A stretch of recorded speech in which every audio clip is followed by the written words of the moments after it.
하나님의 크신 은혜를 누리시는 주님의 귀한 가족들 되시기를 간절히 축원합니다. 다음 주 월요일이 무슨 날이지요? 메모리얼 데이입니다. 노는 날인가요? 자, 이 메모리얼 데이의 유래는 여러분들 잘 아시는 대로 기념일입니다. 그것은 이 미국을 지키기 위해 희생한 수많은 희생자들을 기념하는 것이고 기억하는 것입니다. 사실 나라가 위태롭고 누란의 위기에 처해 있을 때, 또한 사람들의 생명이 위협을 받을 때 그 위기를 희생으로 극복해낸 그런 사람들을 기억하고 기념하는 것입니다. 그렇기 때문에 잊어버려서는 안 되는 것들이 꽤 많이 있죠.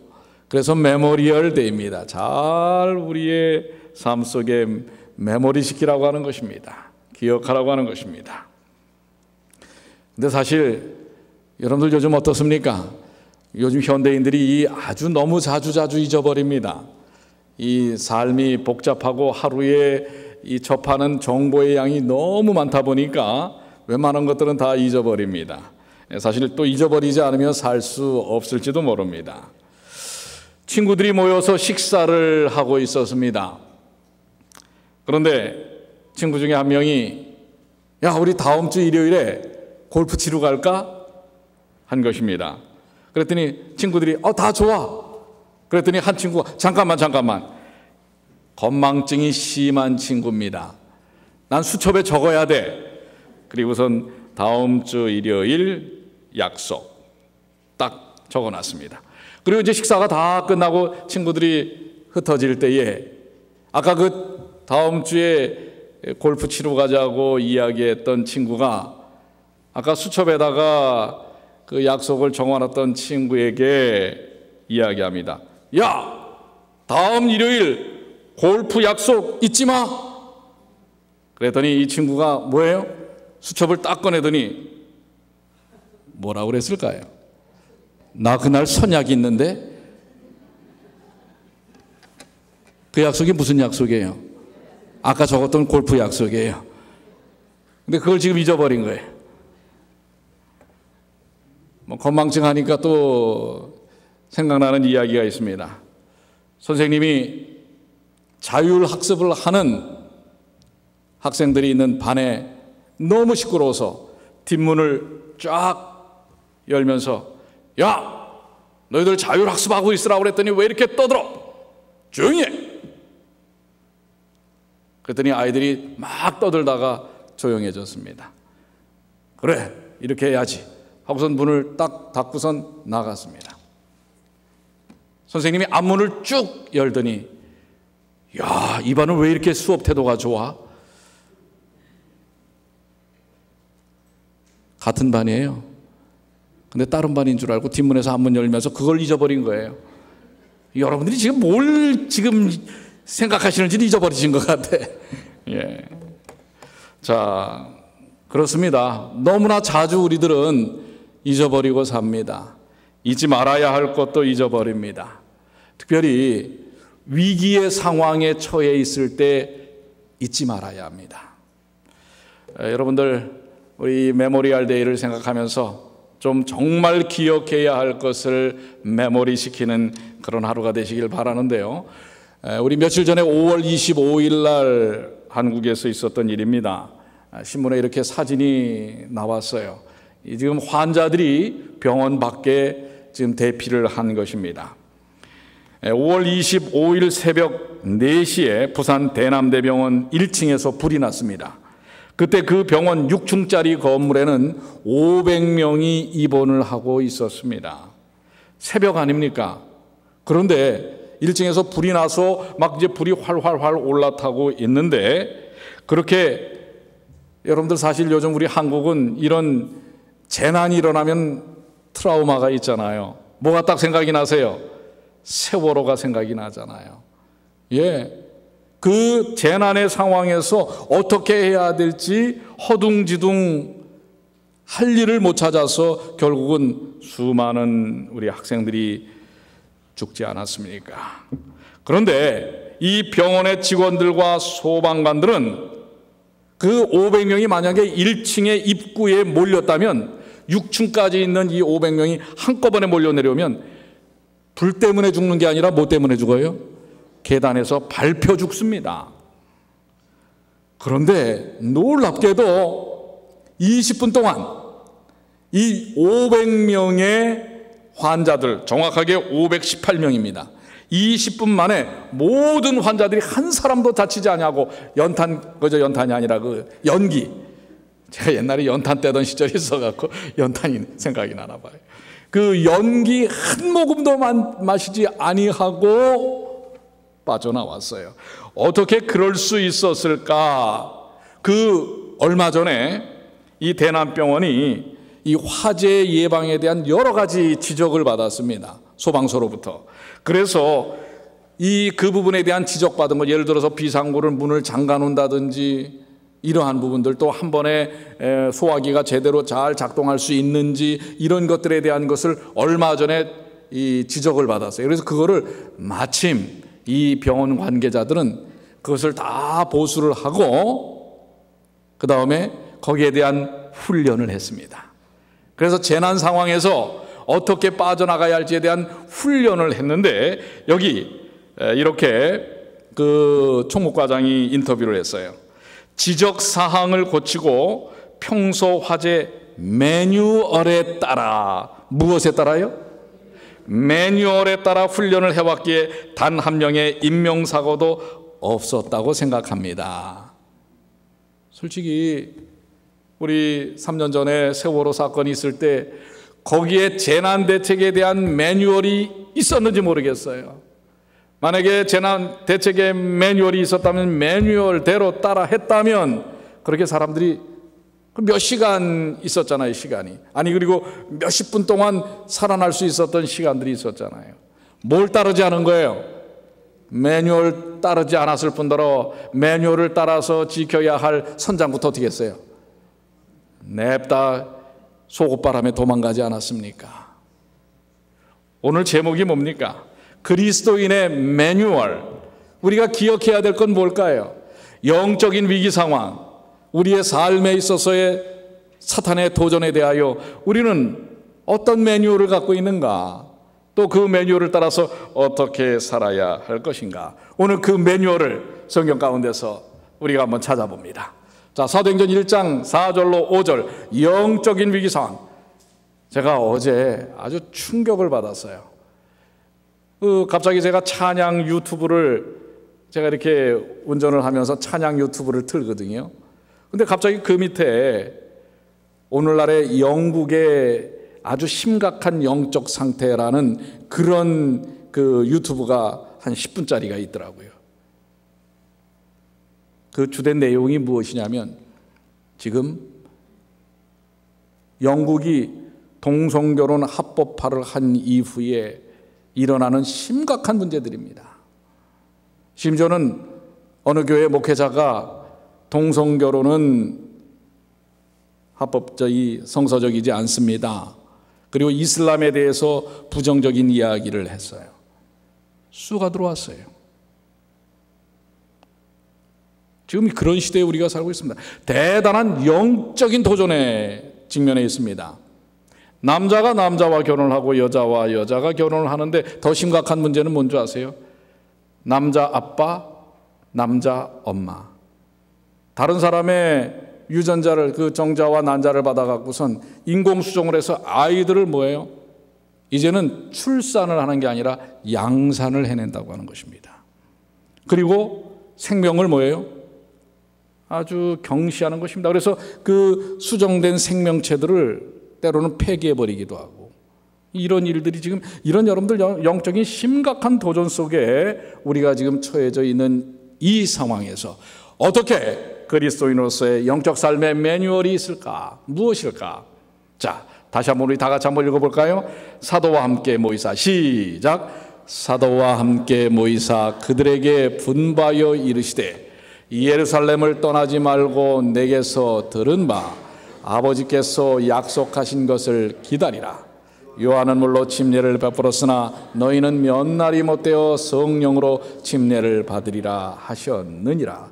자, 여기 예수님께서 사도행전 1장 4절로 5절에 승천하시기 전에 뭐라고 말씀하셨어요? 그들에게 분부하여 이르시되. 지금 사실 어떻게 보면 초대교회는 위기 상황입니다. 예수님이 이제 떠나셔야 합니다. 제자들과 사도들과 이제 흩어졌다가 모여진 하나님의 백성들을 통해서 교회가 시작해야 되는데 그 상황은 매우 좋지 않은 상황입니다. 심각한 핍박과 도전이, 사단의 호시탐탐 교회를 무너뜨리려고 하는 노력이 다가온 시절입니다. 그럴 때 예수님께서 뭐라고 말씀하세요? 그들에게 뭐하여 이르시되? 분부하여 이르시되. 즉 예수님께서 그 위기 상황을 초대교회가 어떻게 풀어나가야 할지를 분부하여 이르시는 뭐가 있다는 사실이에요. 매뉴얼이 있다고 하는 사실입니다. 매뉴얼을 제시하십니다. 사실 그 십자가 사건 직전만 해도 제자들은 어땠어요? 얼마나 연약했습니까? 서로 싸우고 높고자 했고 말입니다. 그리고 위기 상황에서 어떻게 됐습니까? 우왕좌왕하지 않았습니까? 예수님이 십자가에 달리신 사건 속에서 그들은 어때요? 숨어 지낼 수밖에 없었습니다. 그럴 때 그들에게 분부하여 이르시되, 매뉴얼을 말씀하십니다. 그래서 이 매뉴얼에 대하여 하나님께서 주시는 매뉴얼, 위기 상황을 이겨낼 수 있는 매뉴얼을 우리들이 접근하려면 자기의 생각과 고집을 일단 내려놔야 합니다. 그래야 매뉴얼을 찾죠. 사실 여러분들 어떤 우리가 기계장치, 기계를 사시게 되면 저도 기계에 대해서는 꽤 잘한다고 생각을 하는데 요즘 기계들은 상당히 복잡합니다. 그래서 어떤 부분들을 이제 산 사람들이 일정 부분은 조립을 해야 합니다. 물론 시간을 많이 들여서 연구하면 해낼 수 있겠죠. 그런데 그 많은 부속들을 그 많은 시간 동안의 노력을 통해서 해도 어떨 때는 말이에요, 부속이 남아요. 아니면은 바뀌는 거예요. 나중에 보면 맞질 않는 부속이 나오는 것입니다. 자기 생각대로 하면 그렇습니다. 그래서 제가 갖는 이제 지혜는 뭔지 아십니까? 물건이 오면, 기계, 특별히 복잡한 기계 물건이 오면 처음에 뭘 보는 거예요? 박스를 오픈한 다음에 매뉴얼을 보는 것입니다. 그리고 매뉴얼대로, 요즘은 매뉴얼이 아주 자세히 되어 있어요. 그림까지 다 그려져 있습니다. 그리고 그 순서가 있어요. 순서대로 딱 하면은 맞아요, 안 맞아요? 맞는 것입니다. 그러기 위해서는 내 뭘 버려야 돼요? 알량한 지식과 경험을 일단 내려놔야 돼요. 뭐부터 봐야 됩니까? 매뉴얼부터 봐야 합니다. 그래서 영적인 위기 상황에서 우리가 필요한 것은 무엇이냐면, 예수님께서 그 매뉴얼의 첫 번째 일성이 뭐냐면 산상수훈에서 마태복음 5장 3절 뭐라고 말씀하셨어요? 우리 다 같이 한번 읽어볼까요? 심령이, 시작. 심령이 가난한 자는 복이 있나니 천국이 그들 것이미요 저들 것이미요 그들 것이미요. 즉 천국을 소유할 사람은 심령 마음이 가난해야 합니다. 자기 고집대로 하면 안 돼요. 주님이 주시는 매뉴얼을 따라서 하라고 하는 것입니다. 두 번째 말씀은 마태복음 5장 8절에도 마음이 뭐한 자는, 청결한 자는 복이 있나니 그들이 하나님을 볼 것이며, 마음이 청결하고 가난해야 하나님께서 주시는 매뉴얼을 알아볼 수가 있는 것입니다.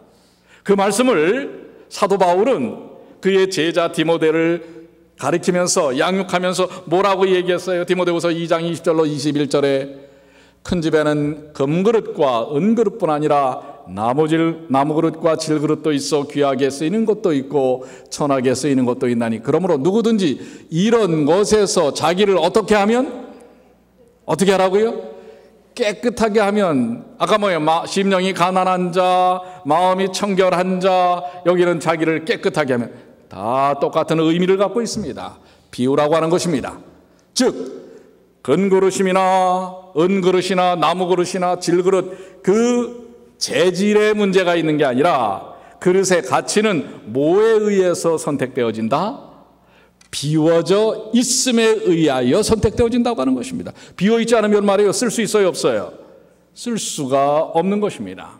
그래서 여러분들, 영적인 삶에 있어서, 우리의 그리스도인의 삶에 있어서의 모든 것들을 풀어나가기 위해서는 매뉴얼대로 하셔야 되는데, 매뉴얼대로 하시려면 일단 비워야 돼요. 비워야 되는 것입니다. 이 문제를 사도행적에는 이렇게 언급을 하고 있어요.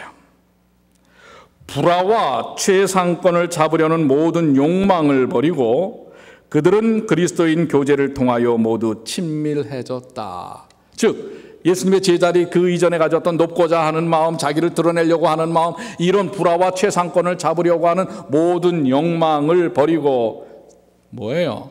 비워야 하는 것입니다. 그랬을 때 그들은 그리스도인 교제를 통하여 친밀해질 수 있다라는 것입니다. 우리 인간관계도 마찬가지예요. 자신의 삶에 대한 자존감, 자존심, 이것을 비워야만 친밀한 그리스도인 교제를 이룰 수 있는 것입니다. 그렇지 않음으로 인하여 그분을 슬프게 한 일이 얼마나 많았던가. 그렇습니다. 매뉴얼대로 하지 않냐고 자기 욕심과 고집대로 하게 될 때에는 여러분들 엄청난 문제들을 야기시키는 것입니다. 사도행전 36쪽에는 이렇게 또 설명하고 있습니다. 제자들은 약속이 성취되기를 기다리면서 참된 회개로, 그렇습니다. 지금 예수님께서 매뉴얼을 제시하시면서 정말 그 문제를 풀어가기 위해서는 그 약속을 성취시키기를 기다리면서 회개하라. 사실 자신의 모든 것을 내려놓으라고 하는 것입니다. 여러분들 기억하십시오. 우리가 영적인 성장과 또 위기적인 모든 삶들을 극복하는 것은 자신에 대한 것들을 내려놓는 일이 첫 단추라는 사실입니다. 우리가 셀에서 공부를 하는데 어떤 분이 그래요. 매뉴얼대로 해야 됩니다. 그랬더니 맞아요, 목사님. 첫 단추를 어떻게 해야 된다고요? 잘 끼워야 합니다. 여러분들 첫 단추를 이렇게 끼우면 그 다음 단추가 제대로 껴져요? 안 껴지는 것입니다. 그래서 여러분들 자기 생각대로 하는 것이 아니라 자기의 생각을 내려놓고 주님께서 주시는 매뉴얼대로 해야 됩니다. 그럼 보다 더 주체적으로 매뉴얼에 나와 있는 말씀이 무엇입니까? 자, 그들에게 분부하여 이르시되, 지금 매뉴얼을 제시하시는 거예요. 이제 그럼 매뉴얼을 받아들일 자세, 자기를 비우는 자세가 됐어요. 그랬더니 뭐라고 말씀하십니까? 어디를 떠나지 말고? 예루살렘을 떠나지 말고 내게서 들은 바 아버지께서 약속하신 것을 뭐하라? 기다리라. 여기 세 가지 관점이 나옵니다. 첫 번째, 어디를 떠나지 말고?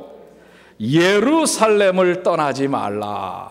지금 이 교회, 초대교회 위기 상황에서 예수님께서 말씀하신 것은 예루살렘을 어떻게 하지 말라? 떠나지 말라. 자, 이 예루살렘은 오늘날 우리들에게 있어서는 무엇으로 적용할 수 있을까요? 하나님의 영적인 공간 교회를 이야기할 수 있습니다.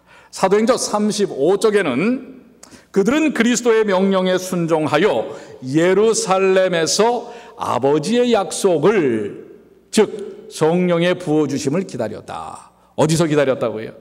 예루살렘에서 기다렸어요. 그런데 예루살렘에서 그냥 한가롭게 기다렸어요? 어떻게 했다고 합니까? 그들은 한가롭게 기다리지 않았다. 성경의 그들의 기록은 그들이 늘 어디에 있어? 성전에 있어 하나님을 찬송하였다고 말하고 있다. 오늘 여러분들 이 예루살렘에 계신 것을 인하여 하나님께 감사하시게 되길 바랍니다. 하나님의 전에서, 그래서 늘 하나님의 성전에서 찬송하고 찬양하는 일을 통하여 우리는 영적인 삶을 흥황시키는 그런 매뉴얼의 삶을 따라 살 수가 있는 것입니다. 이 부분을 조금 더 보충할 때 성령은 기다리며 기도하는 제자들에게 충만히 임했으며 모든 사람은 그것을 체험하였다. 하나님의 놀라운 약속입니다. 자, 이렇게 예루살렘에서 기다리며 성전에 모여서 기도하고 찬양하고 말씀을 나눌 때 모든 사람에게 영적인 축복이 체험되어졌다는 사실입니다. 무한하신 분께서는 당신의 교회에게 능력 있게 그 자신을 나타내셨다. 여러분들 이 사실을 믿으십니까? 믿어요, 안 믿어요? 하나님께서 예루살렘 그 성전에서 약속하신 것을 기다리는 하나님의 백성에게 당신의 능력을 나타내신다는 사실입니다. 이것을 현대적인 표현으로 당신의 교회에게 능력 있게 그 자신을 나타내셨다. 하나님께서 우리 사랑하는 교회에 그 능력을 나타내실까요? 그렇습니다. 이것은 하나님의 약속입니다. 그리고 하나님께서 초대교회를 통하여 성취시켜 주신 바인 것입니다. 자, 예루살렘에서 그들이 모여 있었는데요. 그 다음에 뭘 했어요? 내게 들은 바라고 그랬죠. 내게 들은 바가 뭐예요? 예수님에게 들은 바가 뭡니까? 예수님의 말씀이죠. 말씀이죠. 예수님의 말씀을 그 들은 바를 추억하고 기억하는 것입니다. 그렇기 때문에 여러분들 초대교인들이 예루살렘 성전에서 그들의 영적인 공간에서 함께 모여서 말씀을 사모하는 놀라운 역사. 자, 매뉴얼대로 그리스도인이 사는 것은 일단 마음을 비우고요, 매뉴얼을 따라 사는 것인데, 첫 번째는 예루살렘에서 기다리는 것입니다. 성전에서 기다리는 것입니다. 두 번째는 그 하나님께서 보여주신 너희들에게 주셨던 말씀이라고 말씀하시는 그 말씀을 따라 사는 것입니다.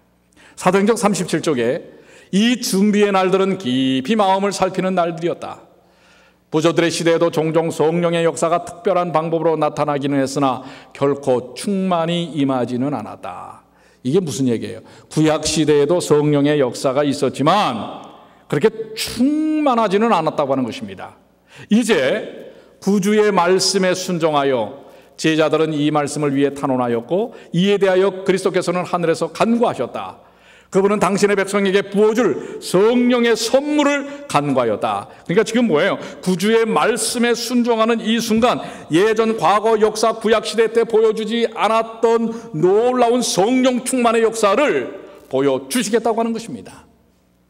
오늘 그 약속이 누구에게도 임하고 있는 것입니까? 오늘 우리에게도 약속하신 바라고 하는 것입니다.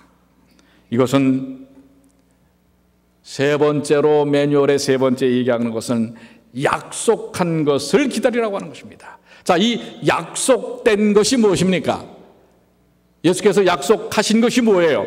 내가 떠나가면 아버지께서 무엇을? 자, 요한복음 14장 26절입니다. 다 같이 보혜사 시작. 보혜사 곧 아버지께서 내 이름으로 보내실 성령, 그가 너에게 모든 것을 가르치고 내가 너에게 말한 모든 것을 생각나게 하리라. 즉 예수님께서 가르쳐주신 생명의 모든 진리와 진실과 복음을 가르쳐주시고 경험하게 할 바로 보혜사 성령을 보내주시겠다고 하는 약속을 하신 것입니다. 오늘 이 약속은 우리에게도 유효합니까? 그렇습니다. 바로 이 약속한 성령을 기다리라 라고 하는 것입니다. 여러분들, 우리 그리스도인의 삶의 문제는 인간적인 방법으로 되지 않습니다. 논리로 되지 않습니다. 돈으로 되는 것이 아닙니다. 스가랴 4장 6절에 말씀하신 것처럼 만군의 여호와께서 말씀하시되 이는 힘으로 되지 아니하며 능력으로 되지 아니하고 오직 나의 영. 누구십니까? 누구시죠? 성령으로. 그러니 혹 여러분들 개인적인 인생의 삶에 영적인 문제가 있습니까? 누구를 기다려야 합니까? 누구를 기다려야 되죠? 성령을 기다려야 합니다. 누구를 모셔야 합니까? 성령을 모셔야 하는 것입니다. 여러분들 다른 방법이 없어요. 여러분의 개인의 삶, 여러분의 가정의 삶, 또 교회의 모든 것, 오로지 힘, 능력, 경험, 역사, 이것이 아닌 것입니다. 그것을 풀 수 있는 단 한 방법은 하나님의 영, 성령 하나님을 통하여 이루어지는 것입니다. 여러분들 온 대지를 한번 살펴보십시오. 5월의 계절입니다. 이젠 연록 속에서 이제는 아주 짙푸른 숲으로 바뀌고 있지 않습니까? 그런데 지난 주간에 비가 많이 왔어요. 자, 이 나무들이요, 아무리 계절이 됐다 할지라도 이렇게 무성한 잎과 꽃을 피우기 위해서는 뭐가 필요합니까? 물과 햇볕과 공기가 필요합니다. 바로 밖으로부터 오는 에너지가 있어야 하는 것입니다. 오늘 영적인 삶의 변화를 위해서는 우리에게 능력 주시고 힘 주시는 성령 하나님이 우리와 함께 하시지 않으면 생명의 약동은, 영적인 성장과 부흥은 이루어질 수 없습니다. 이것이 바로 초대교회가 우리에게 보여주는 증거입니다. 오늘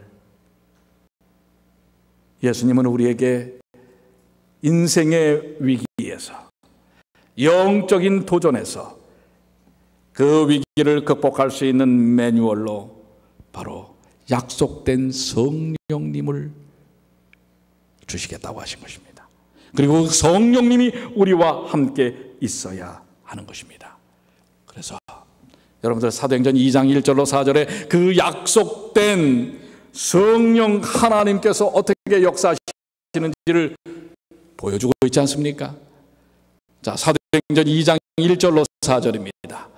오순절날이 이미 이름에 그들이 다 같이 한 곳에 모였더니 호련히 하늘로부터 급하고 강한 바람 같은 소리가 있어 그들이 앉은 온 집에 가득하며 마치 불의 혀처럼 갈라지는 것이 그들에게 보여 각 사람 위에 하나씩 임하여 있더니 그들이 다 성령의 충만함을 받고 성령이 말하게 하심을 따라 다른 언어들로 말하기를 시작하니라. 여러분들 놀랍지 않습니까? 그 예루살렘에서 주님께서 가르쳐 주신 말씀을 본받아 순종하여 기다렸을 때에 약속된 성령이 바로 초대교회의 성도들 한 사람 한 사람에게 역사하는 경험을 보여주고 있습니다. 오늘 이런 역사는 2000년 전에 마가의 다락방에서만 일어난 것이 아니라 오늘 세계의 수도라고 하는 이 뉴욕에서도 중심이라고 할 수 있는 바로 이 자리, 이 장소에서 역사할 것을 믿습니다. 하나님께서는 그것을 약속하신 것입니다. 무엇대로만 한다면, 하나님께서 주신 매뉴얼대로만 한다면, 자신을 내려놓고 약속하신 성령을 기다리고 구한다면 그 놀라운 다 성령의 충만을 받고 성령이 말하게 하심을 따라 말하기를 시작하는 이런 놀라운 축복의 역사를 경험하게 된다고 하는 것입니다. 사도행전 37쪽 38쪽에 이제 하늘은 그에게 성령의 은혜의 부요를 부을 수 있게 됨을 기뻐하였다. 성령의 가마로 참회와 자복의 기도가 용서에 대한 찬양의 노래와 뒤섞였다. 오늘 여러분들 혹시 나는 희망이 없어, 우리 가정은 희망이 없어, 우리 교회는 희망이 없어 라고 생각을 하십니까? 그렇다면 분명히 하나님께서 우리에게 약속하신 이 약속의 말씀을 믿고 회개하시게 되길 바랍니다. 하나님은 위대하십니다. 하나님은 약속을 지키시는 분입니다. 오늘 2000년 전 초대교회에 역사하셨던 역사가 오늘 이 시대에도 분명히 이루어질 것을 말씀하고 계시는 것입니다. 성령의 가마로 참회와 자복의 기도가 용서에 대한 찬양의 노래와 뒤섞였다. 자, 성령이 임하자 그들의 모든 죄악들은 다 불살라져 버리는 것입니다. 더 이상 그들의 죄의식을 장악하지 않습니다. 그리고 오히려 용서에 대한 찬양의 노래와 뒤섞이고 감사와 예언의 말씀이 그들의 입 가운데서 나오는 것입니다. 온 하늘은 비할 데 없고 이해할 수 없는 사랑에서 우러나오는 지혜를 굽어 내려다보고 찬탄에 맞이 아니하여다. 놀라 어찌할 바를 모르며 사도들은 사랑은 여기 있다. 오늘 여러분들이시여, 저는 고대합니다. 우리 성도들의 입 가운데서 주님의 사랑이 바로 여기 있다 라고 고백하시게 되길 바랍니다. 사랑은 웬 아직도 나는 저 사람이 보기 싫은데, 아직도 내 마음 가운데는 용서가 안 되는데, 여러분 구하십시오. 바로 예수님의 제자들이 그런 심령의 상태에 있었다고 하는 것입니다. 그런데 그들은 뭐예요? 주님께서 가르쳐 주신 매뉴얼대로 자기의 마음의 모든 것들을 다 내려놓고 예루살렘에서 말씀한 바를 생각하며 약속을 기다렸다고 하는 것입니다. 오늘 그것이야말로 여러분들이 영적인 위기를 풀어나갈 수 있는 그 첫 번째 매뉴얼, 첫 장인 것입니다.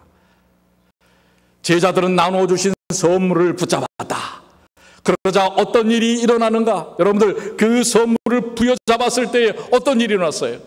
능력으로 새롭게 날이 서고 하늘 번갯불에 달궈진 성령의 검은 모든 불신을 제거하였다. 사람과 사람 사이에 있는 모든 불신, 가족과 가족 사이에 있었던 모든 불편한 마음들이 다 제거가 되었다는 사실입니다. 그렇기 때문에 하루에 수천 명이 회개하는 것입니다. 그리고 주님의 전으로 들어오는 것입니다.